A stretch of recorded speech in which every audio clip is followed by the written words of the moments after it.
Sans le travail paye, silence ici on travaille. Le feu c'est le feu. Celui qui n'a pas peur n'a pas le courage. David Guerre, fatigue. Hello tout le monde, bienvenue dans cette nouvelle vidéo.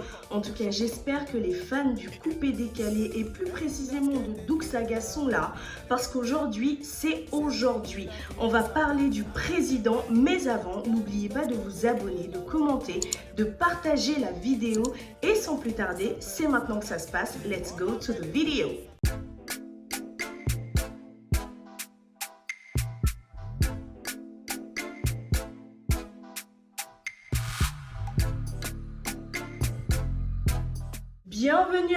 Bienvenue à tous. Franchement, je suis super contente de tourner cette vidéo-là.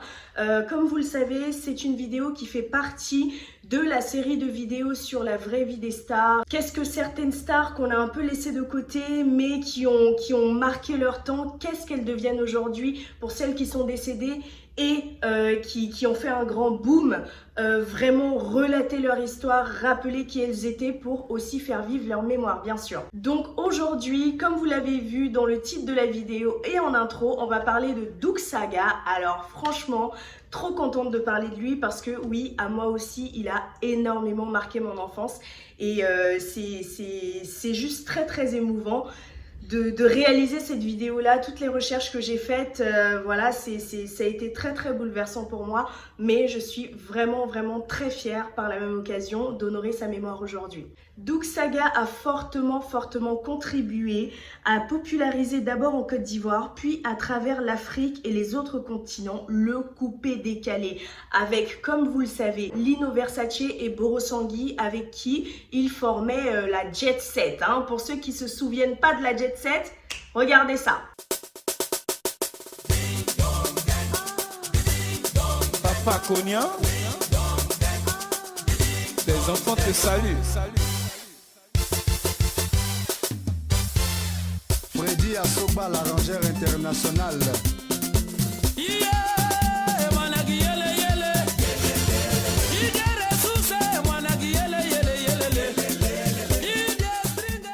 Mais qui est vraiment le fondateur du coupé décalé? Qui était réellement Stéphane Hamidou Doucouré? C'est ce que nous allons essayer de déceler aujourd'hui. Notre star du jour, Stéphane Hamidou Doucouré, plus connu sous le nom de Doug Saga. Il est né le 22 mai 1974 à Yamoussoukro en Côte d'Ivoire, donc la capitale de la Côte d'Ivoire. Après, je ne sais plus laquelle est la capitale économique et politique, mais je dirais que Yamoussoukro, c'est la capitale politique. Si Doug Saga était toujours en vie aujourd'hui, il aurait eu 47 ans, ce qui fait quand même relativement jeune, donc il est parti super tôt. Il est parti à l'âge de 32 ans seulement. Doug Saga a eu un véritable impact sur la culture musicale ivoirienne et même africaine, au sens plus large du terme. Il est tout de même le pionnier du coupé décalé. Et ça, même les stars actuelles le reconnaissent. Par exemple, on peut voir à travers la dernière réalisation d'MHD à ce jour, qui s'appelle La Sagacité, vraiment un grand hommage à Doug Saga. Je vous laisse regarder. SLS, AMG, comparagé, on est où là? C'est la sagacité, ouais. La saga, la cité. C'est la sagacité, ouais. La saga, la cité. Comme vous pourrez le voir, vraiment, il continue d'inspirer même les stars d'aujourd'hui, même les jeunes hommes d'aujourd'hui qui avaient à peine quelques années lorsqu'il décédait.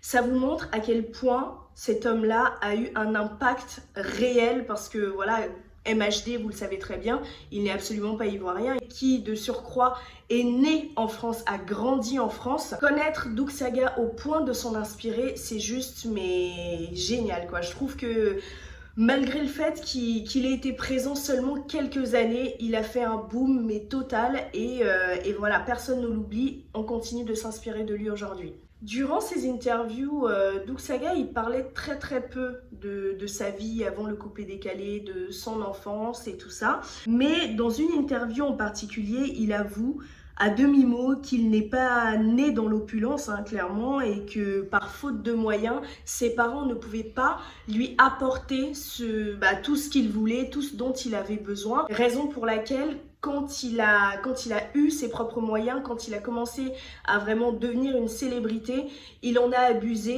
et voilà, il a décidé de profiter de la vie à 100%. Je vous laisse regarder cet extrait. Lorsque on était jeune, on était petit, on était sous couvert, on était sous couvert parental. Déjà, on avait envie de se faire plaisir, mais faute de moyens, on n'arrivait pas à le faire. Mais arrivé à un certain moment, comme je dis, chacun a pris son destin dans la main.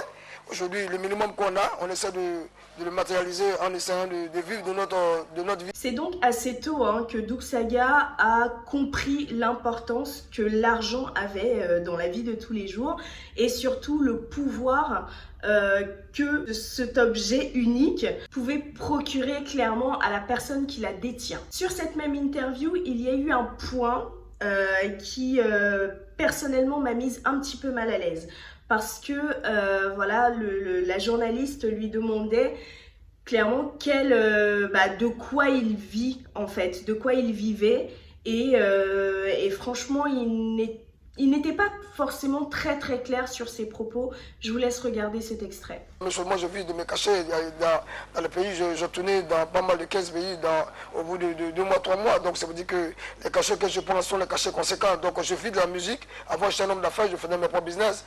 Mais Dieu m'a envoyé sur un chemin qui est la musique maintenant.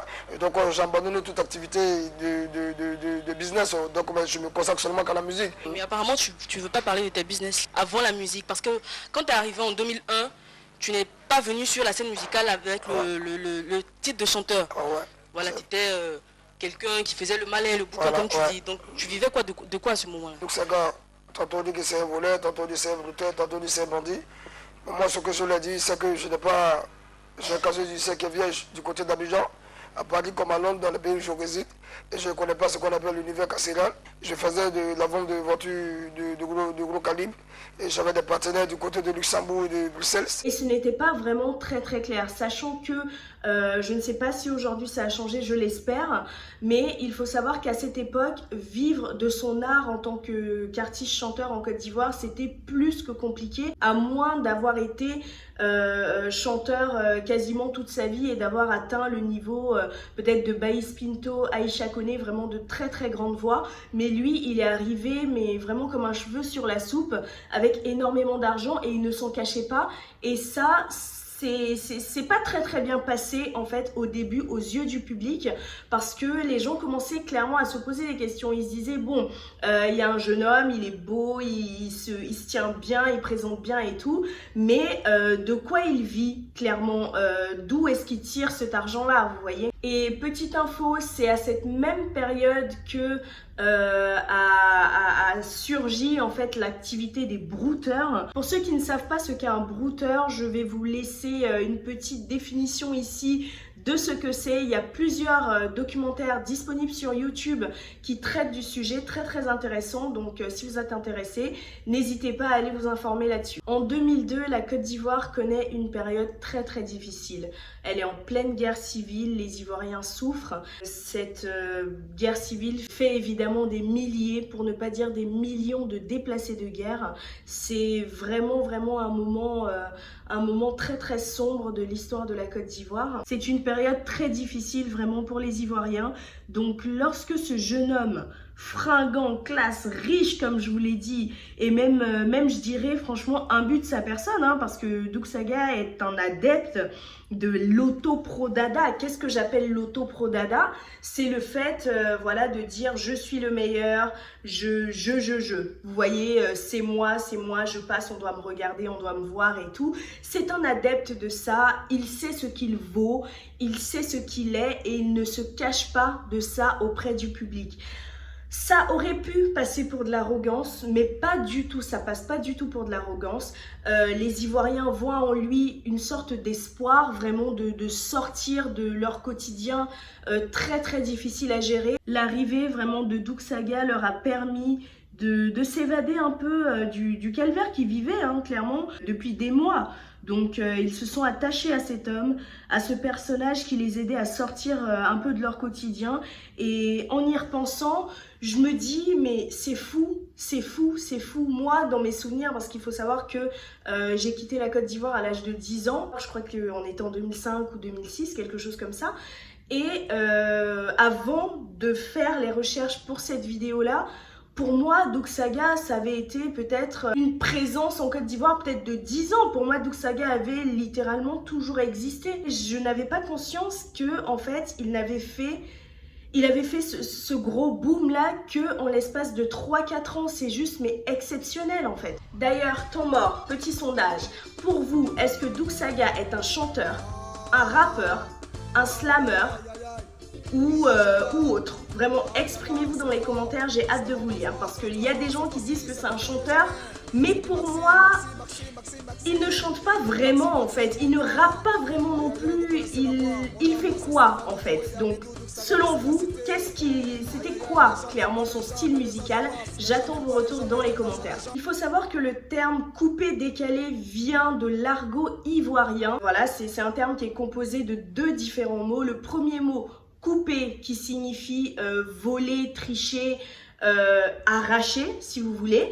Et un deuxième mot, décalé, qui signifie s'enfuir, partir, courir. En une phrase, ce terme-là signifie prendre et partir, soit voler et s'enfuir, tout simplement. C'est aussi pour cette raison-là que beaucoup de personnes associent Doug Saga à l'activité broutistique, broutagienne, bref. Plusieurs personnes pensent que Doug Saga était un brouteur à cause de ça, justement parce que il a inventé cette danse que je vous laisse regarder maintenant.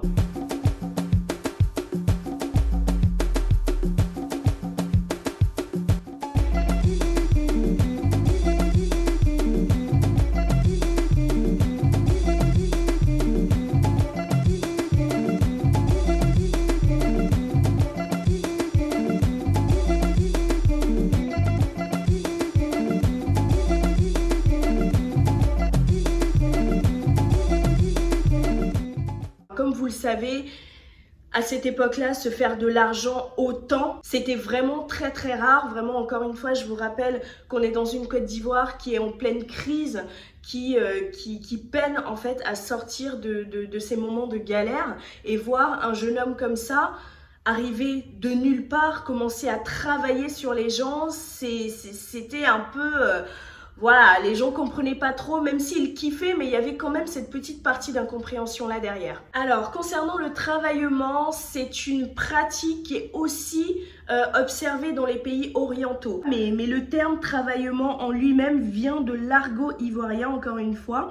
C'est le fait pour une personne de monter sur scène avec un artiste et de commencer à lui balancer des sommes d'argent et tout ça. C'est d'un côté très encourageant pour l'artiste qui, en voyant qu'on l'encourage financièrement, va se dépasser. Mais c'est aussi et surtout une manière pour la personne qui travaille, donc le travailleur, de se montrer, de montrer que voilà, il est là et qu'il a les moyens. Voilà, c'est une sorte d'auto-pro-dada aussi. Le point vraiment qui est assez différent avec Doug Saga, c'est que au lieu d'attendre, comme la plupart des artistes, ou la totalité, je vais dire ça comme ça, au lieu d'attendre que justement son public, ses fans, les autres travaillent sur lui, fassent le travaillement sur lui, il a décidé clairement de changer le mind des gens, de vraiment bouleverser cette directive-là en travaillant lui-même sur son public, lui-même sur ses fans. Donc c'est en ça que voilà, les Ivoiriens, ils ont clairement kiffé, hein. C'est une générosité qui a justement renforcé l'amour des Ivoiriens pour sa personne. Alors, on est en 2006. Doug Saga, très amaigri, donne une dernière interview sous les caméras de la RTI, la première chaîne de télévision ivoirienne. Il recevait alors le ministre Ahmed Bakayoko, paix à son âme également à lui parce qu'il nous a quittés il y a de cela quelques mois. Plusieurs fans ont vu ça comme un acte politique, bien que démenti par Doug Saga lui-même. Je vous laisse regarder cet extrait. Il ne faudrait pas que les gens voient ça comme une acte politique. C'est un acte patriotique qu'il a fait. J'annonce à maintenant que j'aurai un grand concert le 21 juillet qu'on appelle la résurrection. Dans cette occasion, mes fans vont me découvrir. Je viens avec un cheval blanc Tout est bien vêtu. À la fin de cette interview, comme vous l'avez entendu, Doug Saga était vraiment très optimiste concernant son retour sur la scène musicale. Il avait donc prévu de réaliser un gigantesque concert qui malheureusement n'a pas pu voir le jour étant donné qu'il est parti plus tôt que prévu. Nous sommes le 12 octobre 2006. La nouvelle tombe. Doucouré Stéphane, plus connu sous le nom de Doug Saga, s'éteint. Les Ivoiriens et les amoureux de la musique ivoirienne en général sont inconsolables. Bien qu'il ait été malade depuis un moment, personne ne s'y attendait. Son décès a été soudain, vraiment soudain, tellement soudain que tout le monde y allait de sa théorie. Tantôt il aurait été empoisonné, tantôt il aurait succombé des suites d'une longue maladie cardiaque. Tantôt, il serait décédé du sida. Je me souviens d'ailleurs qu'à cette époque, j'étais encore en Côte d'Ivoire, je suis partie quelques jours plus tard, j'ai quitté le pays. Je me souviens vraiment à cette époque-là d'avoir lu un extrait d'un journal, d'une interview de la mère de son fils. Il me semble que ce journal-là, c'était Top Visage, si je m'en souviens bien. Elle démentait toutes ces rumeurs, elle disait que c'était absolument faux, qu'il n'était pas décédé du sida. Mais là où tout le monde a vraiment commencé à en douter, c'est lorsque le Mollard a commencé à démentir cela. Il a commencé à propager la nouvelle du fait que Doug Saga serait bel et bien décédé du sida. J'ai retrouvé justement un extrait du Mollard où il explique tout ça et je vais vous laisser le regarder. C'est un tout petit peu long, mais je pense que c'est très important d'écouter justement ses dires pour pouvoir comprendre clairement la position dans laquelle il est et pour pouvoir comprendre ses agissements. Je vous laisse regarder. Aujourd'hui, devant tout le monde, l'histoire. Comment est-ce qu'on a décelé? On a fait un choix à l'Atlantis, Doug Saga devait rester en France. Sa voix ne sortait pas. Donc on a été voir un médecin justement qui a l'habitude de s'occuper des cordes vocales. Et quand ce médecin a fait des prises de sang, on a demandé de sortir pour lui divulguer les résultats. Et donc on est sorti à l'extérieur de la pièce, on a entendu crier. On est rentré. Vous avez entendu Doug Saga crier? Voilà. Il a dit que franchement, voilà, le résultat, il ne faut pas qu'on en parle à qui que ce soit. Le deuxième acte qui a failli faire que tout le monde a failli savoir, il était à Londres. On a essayé de le faire passer parce que les papiers qu'il avait à Londres ne lui permettaient pas de rentrer en France. Ouais. Il est passé, on l'a mis à l'hôpital Bichat. Quand on l'a mis à l'hôpital Bichat, c'est à Saint-Ouen.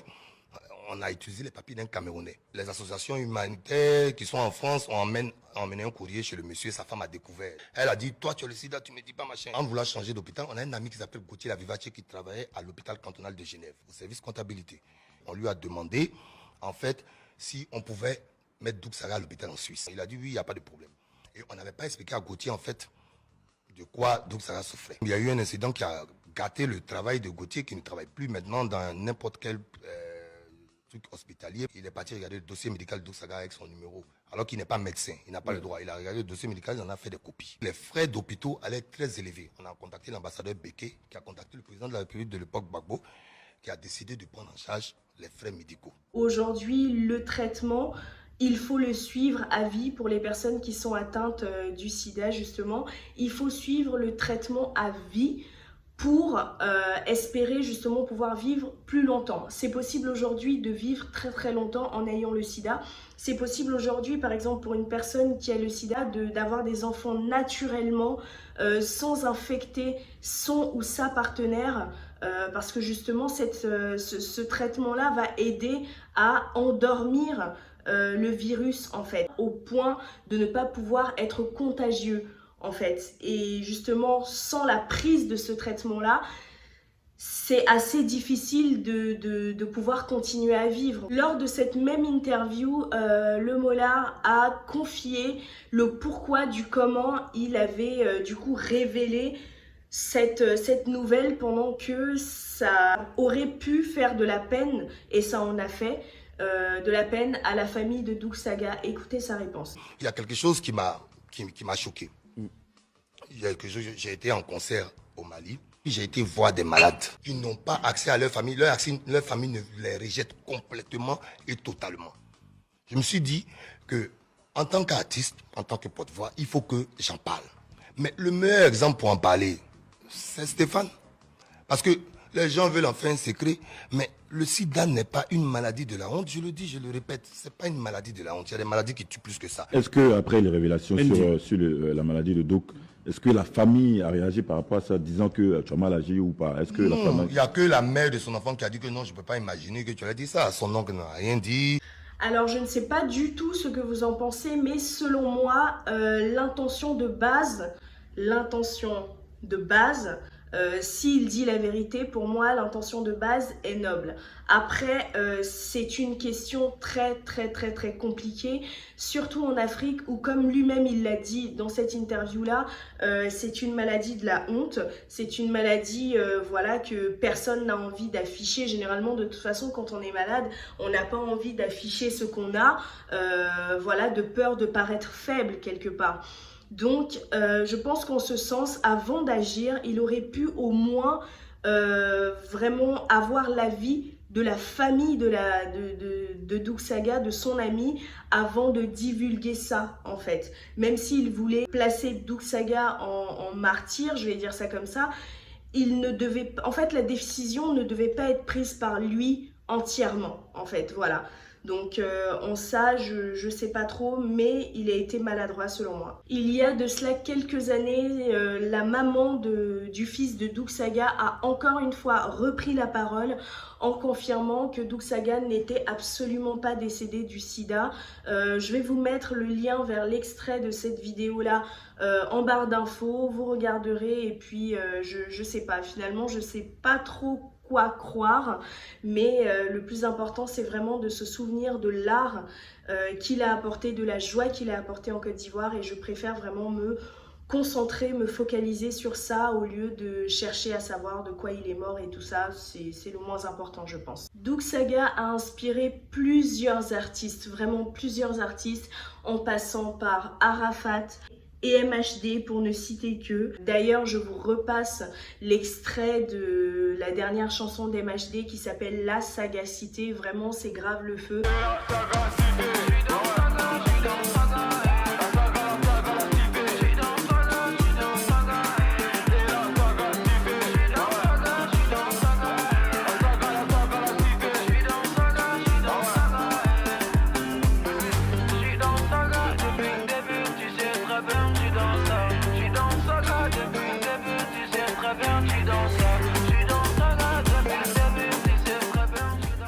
Quand j'ai vu le clip, je vous assure, pour moi, on était carrément ramené dans les années 2000 et tout, et vraiment, c'était juste parfaitement réalisé selon moi. Les amis, mauvaise nouvelle, la vidéo elle est terminée. Ah ouais, il est déjà temps de se quitter, mais ne vous inquiétez pas, on se retrouve très bientôt pour une nouvelle vidéo.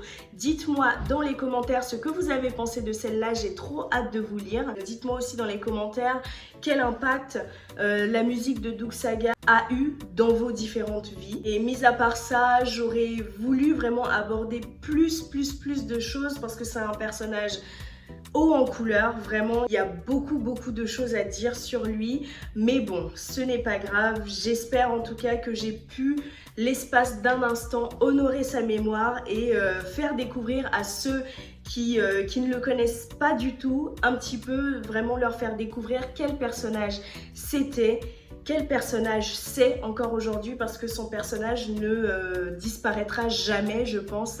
Donc voilà, j'espère pour vous que vous avez aimé cette vidéo là, et on se retrouve très bientôt pour une nouvelle vidéo.